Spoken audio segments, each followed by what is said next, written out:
ನಮಸ್ತೆ friends, welcome to Rekha's family blogs. ನಾನಿವತ್ತು ಒಂದು ಒಳ್ಳೆ ಆರೋಗ್ಯಕರವಾದ ಅಡುಗೆ ಜೊತೆ ಬಂದಿದ್ದೀನಿ. ಅದೇನಪ್ಪ ಅಂದರೆ ಮೊಟ್ಟೆ ಸೇರಿಸಿ ಮಾಡುವಂಥ ಗಣಕೆ ಸೊಪ್ಪಿನ ಪಲ್ಯ. ಗಣಕೆ ಸೊಪ್ಪು ಯಾರಿಗೆ ತಾನೇ ಗೊತ್ತಿಲ್ಲ, ಇದರಲ್ಲಿ ತುಂಬಾ ಹೆಲ್ತ್ ಬೆನಿಫಿಟ್ಸ್ ಇದೆ. ಅದೇನೇನಪ್ಪ ಅಂದರೆ ಹೃದಯಾಘಾತದ ಸಂಭವನ ಇದು ತುಂಬಾ ಕಡಿಮೆ ಮಾಡುತ್ತೆ. ಕಿಡ್ನಿಯಲ್ಲಿರುವ ಕಲ್ಲುಗಳನ್ನು ಕರಗಿಸೋಕ್ಕೂ ಕೂಡ ಇದು ಹೆಲ್ಪ್ ಮಾಡುತ್ತೆ. ಶೀತ ಸಂಬಂಧಿ ಕಾಯಿಲೆಗಳನ್ನು ದೂರ ಮಾಡುತ್ತೆ ಹಾಗೂ ರಕ್ತ ಪರಿಚಲನೆ ಸರಾಗವಾಗಿ ಆಗೋದಕ್ಕೆ ಹೆಲ್ಪ್ ಮಾಡುತ್ತೆ. ಮತ್ತು ಗ್ಯಾಸ್ಟ್ರಿಕ್ ಸಮಸ್ಯೆಗೂ ಇದು ತುಂಬಾ ಪರಿಣಾಮಕಾರಿ.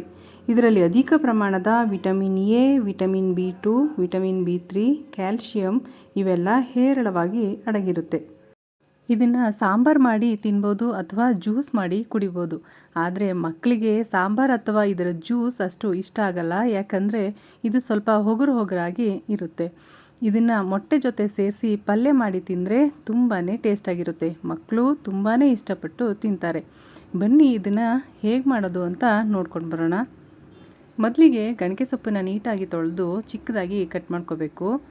ಅದಾದ ನಂತರ ಸ್ವಲ್ಪ ಒಲೆ ಮೇಲೆ ನೀರಿಟ್ಟು ಆ ನೀರಿಗೆ ಸೊಪ್ಪನ್ನು ಹಾಕಿ ಬೇಯಿಸ್ಕೋಬೇಕು. ಯಾಕಂದರೆ ನೀರು ಬಸ್ದುಬಿಟ್ಟು ಮಾಡಿದ್ರೆ ಅದರಲ್ಲಿರೋ ಹೊಗರಿನ ಅಂಶ ಅಥವಾ ಕಹಿ ಅಂಶ ಎಲ್ಲ ಹೊರಟೋಗುತ್ತೆ. ನೀರು ಬಿಸಿಯಾಗಿದೆ. ಇವಾಗ ಸೊಪ್ಪನ್ನು ಹಾಕ್ಕೊಂಡು ಒಂದು 2 ನಿಮಿಷ ಬೇಯಿಸ್ಕೊಂಡ್ರೆ ಸಾಕು. ಸೊಪ್ಪು ಹಾಕಿದ ನಂತರ ಅದಕ್ಕೆ ಸ್ವಲ್ಪ ಪ್ರಮಾಣದ ಉಪ್ಪನ್ನು ಸೇರಿಸ್ಕೊಂಡು ಬೇಯಿಸ್ಕೋಬೇಕು. ಅದು ಬೆಂದ ನಂತರ ನೀರನ್ನು ಬಸ್ಕೊಂಡು ಸೊಪ್ಪನ್ನು ಸಪ್ರೇಟ್ ಇಟ್ಕೋಬೇಕು.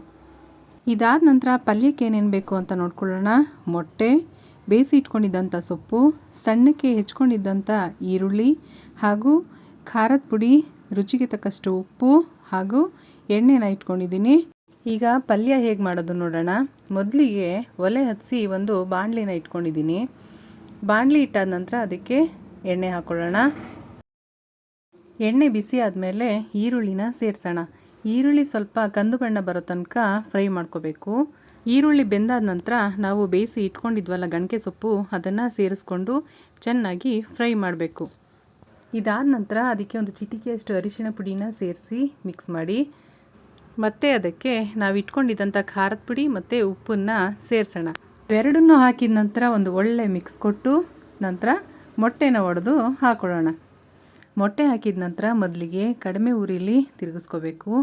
ಅದಾದಮೇಲೆ ಹೆಚ್ಚಿನ ಉರಿ ಇಟ್ಟು ತಿರುಗಿಸ್ಕೋಬೇಕು. ಒಂದು 5 ನಿಮಿಷ ಒಳ್ಳೆ ಮಿಕ್ಸ್ ಕೊಟ್ಟರೆ ಸಾಕು. ನಮ್ಮ ಇವತ್ತಿನ ರೆಸಿಪಿ ಮೊಟ್ಟೆ ಗಣಕೆ ಸೊಪ್ಪಿನ ಪಲ್ಯ ರೆಡಿಯಾಗಿದೆ. Okay friends, thank you for watching.